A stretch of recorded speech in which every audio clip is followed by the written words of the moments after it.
Gérer une ferme fait partie des métiers les plus exigeants. Cela signifie se lever tôt et effectuer un travail physique intense sous le soleil, jour après jour. Parce que des gens ont continué à ignorer les demandes répétées d'un fermier de ne pas se garer illégalement sur ses terres, il a décidé qu'il était temps d'agir. À ce stade, il en avait assez d'être gentil et voulait faire passer un message clair. Bové est le propriétaire d'une ferme que de nombreux visiteurs irrespectueux ont commencé à utiliser comme un parking gratuit. Il dépend de ses terres et de son sol riche pour vivre, mais chaque semaine, tout son travail est menacé.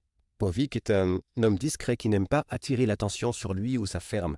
Pourtant, une vidéo virale montrant comment il a résolu le problème de stationnement a tout changé pour lui. Finalement, la police est intervenue, mais a-t-elle soutenu Bovik?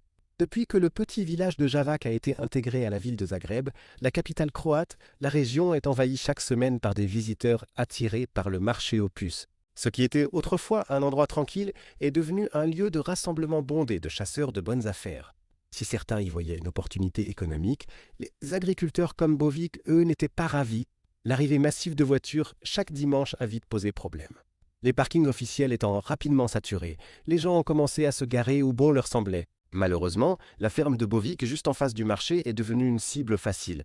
Avec son terrain vaste et ouvert, beaucoup ont pensé qu'il n'y avait pas de mal à y laisser leur voiture pour quelques heures. Pourtant, Bovik avait clairement indiqué à plusieurs reprises qu'il ne voulait pas que des gens se garent sur ses terres agricoles tous les dimanches. Alors que la plupart des gens ne considèrent les voitures dangereuses que lorsqu'elles roulent, pour Bovik, le vrai danger se trouvait une fois qu'elles étaient arrêtées. Après la diffusion de la vidéo de sa riposte sur Internet, certains l'ont accusé d'avoir exagéré. Mais même si une courte période de stationnement peut paraître anodine, les véhicules garés peuvent polluer les sols avec des fluides toxiques. Pour un agriculteur comme Bovik, dont la survie dépend de la qualité de la terre, c'est un véritable problème. Sa ferme est déjà exposée à un autre danger. Elle est située près de l'une des plus grandes décharges de Zagreb. Cependant, les déchets eux-mêmes ne sont pas le seul souci. Le danger le plus grave est le lixivia, un liquide toxique qui se forme lorsque l'eau de pluie traverse les ordures. Ce liquide absorbe des substances nocives comme le méthane, les acides et le dioxyde de carbone. Une fois infiltré dans le sol, il pollue l'eau souterraine et les terres. Pour les agriculteurs, cela signifie que les cultures peuvent être empoisonnées ou que le sol devient tout simplement inutilisable. Avec des sols déjà fragilisés par la décharge voisine, Bovik ne pouvait pas se permettre que des voitures viennent empirer la situation en déversant des produits chimiques sur ses terres. Au départ, il a tenté d'informer calmement les gens du problème en espérant qu'ils comprendraient. Mais c'est l'effet inverse qui s'est produit. Le nombre de voitures sur sa propriété a augmenté, causant probablement encore plus de dégâts à son sol précieux. Un jour, une vidéo montre la scène, des voitures garées en 2 rangées sur le terrain de Bovik, comme chaque dimanche. Puis, le fermier arrive, visiblement prêt à en découdre avec ceux qui nuisent à sa terre. Pourtant, malgré sa colère, il ne se montre pas violent. Il ne crève pas les pneus et ne fait pas remorquer les voitures. À la place, il choisit une réponse bien plus adaptée à la situation. Après avoir supplié les gens de ne plus utiliser ces terres comme parking, il comprend qu'il est temps d'agir. Il monte dans son tracteur rouge, tourne la clé de contact et commence à labourer. Sauf que cette fois, il ne s'agit pas de préparer la terre pour une nouvelle culture. Tandis que certains le regardent avec étonnement, il laboure devant les voitures garées sur sa propriété. Certains pensent qu'il est fou de travailler un dimanche sans deviner ses véritables intentions. Aux yeux de tous, cela semble être un jour de travail ordinaire pour un agriculteur. Bovik, lui, s'applique à retourner la terre soigneusement d'un bout à l'autre du champ, mais rapidement, les gens commencent à comprendre que quelque chose cloche. Peu à peu, ils réalisent que Bovik est en train de piéger leur voiture. Lorsqu'ils reviennent du marché et tentent de partir, le plan devient clair. Le sol, désormais meuble et retourné, rend la sortie impossible. Les voitures sont toutes bloquées dans la terre labourée, tandis que Bovik les observe calmement, le sourire aux lèvres. Aucun de ceux qui se garaient là régulièrement ne s'était imaginé vivre cela. Évidemment, tout le monde n'a pas apprécié. Plusieurs se sont plaints et la police a rapidement été appelée. À leur arrivée, les agents découvrent les voitures embourbées dans le champ fraîchement labouré. Ils approchent de Bovik, toujours assis sur son tracteur. Dans un contexte classique, il aurait pu être accusé d'entrave à la circulation. Mais cette situation était loin d'être ordinaire. Certes, le marché attire du monde et contribue à l'économie locale. Mais cela ne donne pas le droit aux gens d'envahir des terres privées. Après avoir écouté les explications du fermier, les policiers concluent qu'il n'a enfreint aucune loi. Même si cela a dérangé certains, il était tout à fait dans son droit. Il peut travailler sa terre quand bon lui semble, et surtout la protéger, car c'est ce qui lui permet de vivre. Après leur discussion, les policiers quittent les lieux sans adresser le moindre avertissement à Bovik. Une femme au volant d'une Peugeot grise tente désespérément de sortir sa voiture du champ. Elle avance, recule, tourne à gauche, à droite, rien n'y fait. À un moment, il semblait qu'elle allait réussir, mais plus elle approchait de la route, plus elle s'enlisait. Un agent de police finit même par prendre le volant pour essayer de l'aider sans succès. Le message de Bovic est passé. Voyant les efforts de la conductrice, il estime qu'elle a compris la leçon. Il remonte sur son tracteur et aplanit le terrain autour de sa voiture, lui permettant enfin de rejoindre la route. Une chose est sûre, cette femme ne se garera plus jamais sur sa propriété. Après cet événement, qui oserait encore se garer là? Les vidéos de l'incident ont rapidement fait le tour des réseaux sociaux, notamment sur YouTube. Un internaute a commenté « Les gens sont tellement égoïstes parfois.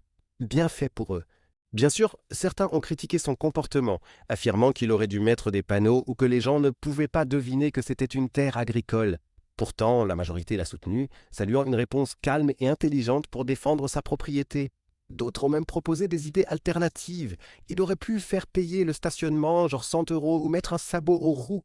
Mais pour Bovic, il ne s'agissait pas d'argent. Le vrai problème, c'était la pollution que les voitures laissaient derrière elles. Un internaute a résumé, ceux qui défendent le stationnement devraient réfléchir un peu. Les voitures abîment le sol et leurs produits chimiques le rendent toxique. Avec la décharge à proximité, Bovic a déjà bien assez à gérer. Il n'a pas besoin que des véhicules viennent en plus détruire ses champs tous les dimanches. Certains pensent même que les automobilistes devraient être poursuivis pour avoir causé des dommages. Dans le calme village de Javac, l'histoire de Dava Bovic n'est plus seulement celle d'un agriculteur. C'est devenu celle d'un homme qui s'est levé pour défendre ce qui lui appartenait, même quand plus personne ne semblait l'écouter. Pendant des semaines, des mois, peut-être même des années, il a vu des inconnus garer leurs voitures sur ses terres chaque dimanche, transformant son champ en un parking gratuit, sans gêne ni autorisation. Personne ne lui demandait la permission. Personne ne se posait de questions. Pour eux, ce n'était qu'un champ vide. Mais pour Bovic, c'était bien plus que ça. Cette terre représentait son gagne-pain. Les minéraux, la richesse du sol, l'équilibre fragile de la terre, tout cela était essentiel à ses cultures. C'était sa vie. Mais cela n'avait visiblement aucune importance pour les clients du marché aux puces, trop pressés de faire de bonnes affaires. Il a d'abord été patient. Il a expliqué, il a demandé poliment, encore et encore. Mais quand ces mots ont été ignorés, il a compris une chose, la gentillesse ne suffisait plus. Alors, il a fait ce qu'un fermier fait quand il faut travailler la terre. Il est monté sur son tracteur et il s'est mis au travail. La vidéo de ce qui s'est passé ensuite n'a pas fait le tour d'Internet simplement parce qu'elle était surprenante. Elle est devenue virale parce qu'elle a touché quelque chose de plus profond. On y voit Bovic, calme, déterminé, retourner la terre juste devant les voitures mal garées. Les pneus s'enfoncent, les moteurs peinent, les gens paniquent.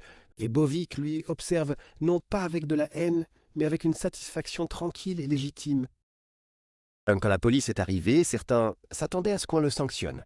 Et après avoir parlé avec lui, après avoir compris toute l'histoire, les agents sont repartis sans lui donner la moindre amende, car il n'avait enfreint aucune loi. Il avait simplement défendu ce qui était à lui. Et c'est bien là le cœur de cette histoire. Il ne s'agissait pas de vengeance, ni de faire un coup d'éclat. Il s'agissait d'un homme dont la vie dépend de la terre, un homme déjà épuisé par la proximité d'une décharge, par les eaux toxiques qui menacent ses récoltes et par les difficultés quotidiennes de l'agriculture moderne. Tout ce qu'il demandait, c'était qu'on respecte ces terres. Et face au mépris, il a répondu avec le seul outil qu'il connaît vraiment, son tracteur et sa terre. Dans un monde où l'égoïsme l'emporte souvent sur l'empathie, l'histoire de Bovic nous rappelle que le respect n'est pas une option, surtout lorsqu'il s'agit de terres que l'on ne possède pas et de vies que l'on ne comprend pas. Alors, quelqu'un n'osera-t-il encore se garer sur ces terres? Probablement pas. Peut-être que désormais, certains réfléchiront à 2 fois avant de traiter la terre d'un autre comme un simple espace vide. Car maintenant, ils savent, cette terre a de la valeur. Ce fermier a une voix. Et quand on pousse trop loin quelqu'un de discret, il trouve toujours un moyen de se faire entendre.